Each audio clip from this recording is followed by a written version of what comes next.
messieurs, nous sommes là pour la page santé de tous les mardis et ce mardi, nous parlons toujours du coronavirus Covid-19 qui s'impose de plus en plus sur notre planète avec Darryl Bellingham qui est avec nous. Bonjour Darryl. Bonjour René, bonjour à tous. Alors, quel point peut-on faire aujourd'hui de la situation Covid-19 au Bénin? Oui, le Covid-19 qui met à genoux toute la planète. Il faut dire qu'ici au Bénin, le nombre de cas de coronavirus passe à 5. L'information a été relayée par la presse dans l'après-midi de ce lundi 23 mars 2020. Il s'agit de 3 personnes venues de l'étranger dont les prélèvements sanguins se sont révélés positifs. Alors, le premier cas, c'est des précisions à nous donner par le secrétaire général du ministère de la Santé. Le premier cas est un homme de 41 ans qui a séjourné en Côte d'Ivoire du 3 au 8 mars dernier. Et le 18 mars, il a présenté une symptomatologie, Oui. faite de toux, de rhume, d'éternuement, douleurs musculaires. Donc, suspect du Covid-19 et après les prélèvements, il s'est révélé positif. Alors, le second cas est un homme de 56 ans. L'intéressé aurait effectué un voyage dans la sous-région au cours de la période, notamment en Côte d'Ivoire et Togo. Il a consulté le mercredi 18 mars 2020 dans une clinique de la place donc pour une toux, je dis bien une toux, un rhume, une fièvre et des courbatures en plus des céphalées. Donc, devant la persistance de ces symptômes et la notion de voyage dans un pays touché, alors là, il a été dépisté, il a été suspecté d'abord et dépisté positif. Alors, le troisième cas, lui, c'est un élève de 18 ans. Un élève de 18 ans, donc le début de la maladie remonterait au 16 mars 2020 avec toujours des symptômes comme la toux, le rhume, des douleurs au niveau de la poitrine. Donc, ces signes ont motivé une consultation dans une clinique également de la place. Et le médecin a suspecté le Covid-19 et des prélèvements sanguins ont été réalisés. Ça s'est révélé également positif. Alors, depuis l'apparition du Covid-19, René Soglo, plusieurs dispositions sont prises par les autorités pour éviter la propagation du virus. Il a été décidé déjà la fermeture de toutes les églises et des lieux de culte pour une durée de 2 semaines. Et les autorités sanitaires ont décidé aussi la mise en quarantaine systématique de toute personne qui fait son entrée sur le territoire béninois via le transport aérien, bien entendu, et qui vient des pays touchés par cette pandémie. Il y a aussi une mesure louable qui a permis donc de détecter ces 3 derniers cas.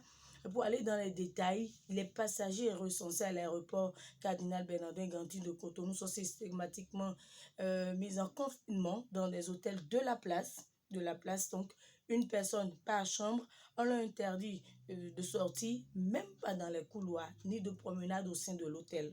Donc, on les nourrit. Il y a des équipes médicales qui passent donc, pour vérifier s'il y a d'éventuelles plaintes ou s'il y a des symptômes du coronavirus. Donc, on prend les constantes, la fièvre, rhume, toux, mal de gorge, etc. Donc, et ce pendant 14 jours. Donc, ces gens-là vont séjourner pendant 14 jours avant qu'on ne les lâche. Donc, c'est des mesures de précaution parce que par l'expérience a montré que ce sont des étrangers, des gens qui viennent de l'extérieur, qui sont souvent infectés et qui sont porteurs donc du virus. Et dès que vous présentez l'un des symptômes du coronavirus, on vous met systématiquement en quarantaine. Donc, il y a le site d'isolement aussi pour la prise en charge rapide et efficace donc, des malades.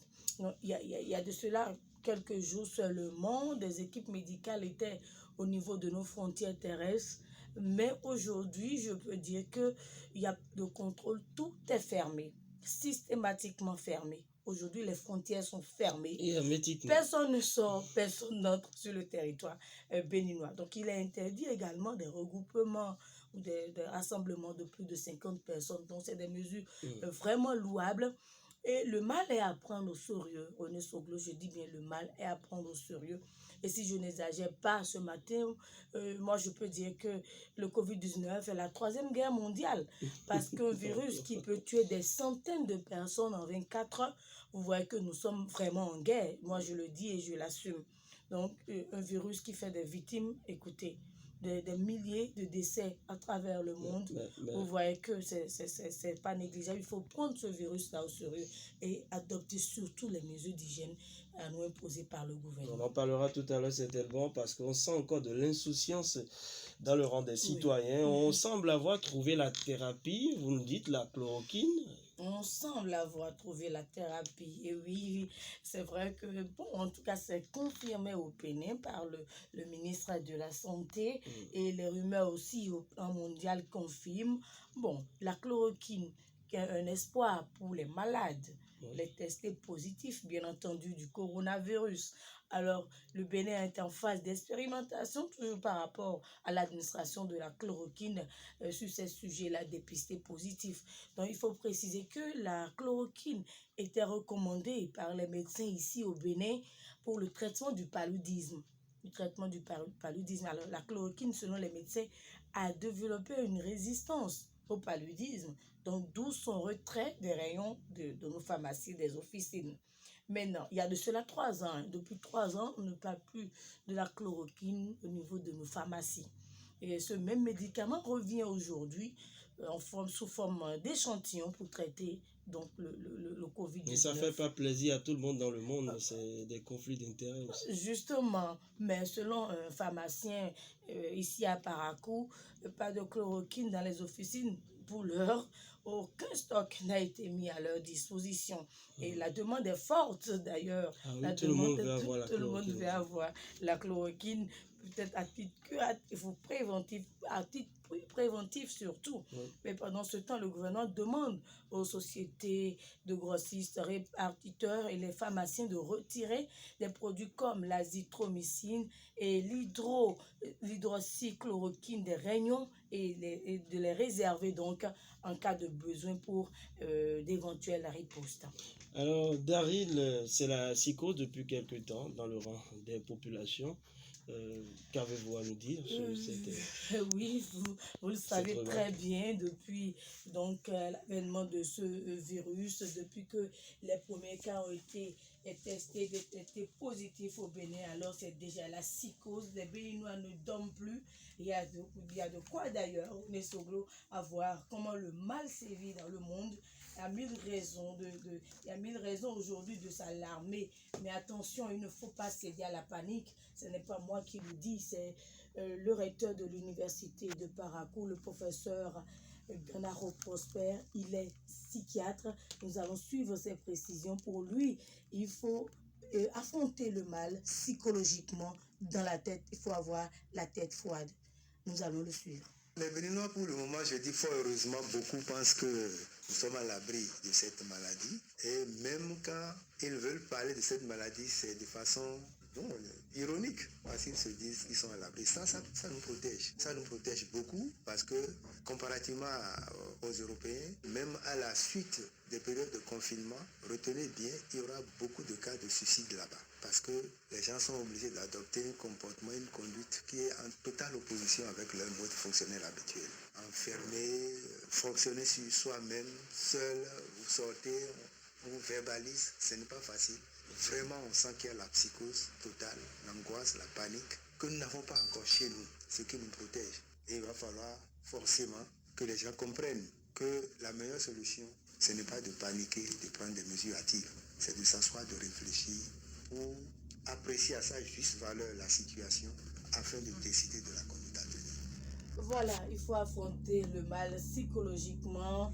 Il n'y a pas raison donc de céder à la panique, a dit le psychiatre Prosper Gandaro. Il est important que nous mettons en pratique les mesures d'hygiène recommandées par le gouvernement. C'est vraiment important. Se laver régulièrement les mains à l'eau au savon. On ne cessera jamais de le dire. Toutes les 30 minutes, appliquer des gels hydroalcooliques, ne pas se donner la main, ne pas éternuer dans l'air, le faire avec beaucoup de soins, beaucoup de précautions pour ne pas contaminer son prochain.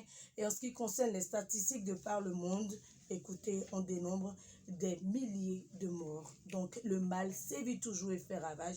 Alors, il faut faire beaucoup attention, beaucoup de vigilance. Les choses ont d'ailleurs changé, sinon j'allais vous demander de quoi nous parlerons mardi prochain. Ce n'est pas la peine. Ce n'est pas la peine. Allez, très très bonne journée à vous, Daryl. Merci. Nous parlerons certainement donc de Covid-19 encore, c'est sûr et Ou d'une certain. autre maladie.